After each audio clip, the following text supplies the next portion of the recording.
Orang di luar negara kita layan. Hantar bantuan, hantar toto, hantar tilam, hantar biskut. Kakak kita yang Papua Kedana, ada kita hantar biskut 4 segi. Anak saudara kita yang susah nak belajar, tak ada duit, ada kita bagi duit pada dia.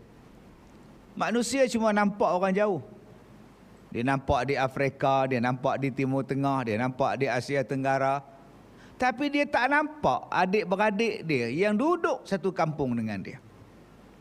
Anak saudara dia yang susah, sepupu dia yang melarat, abang dia yang miskin, dia tak nampak.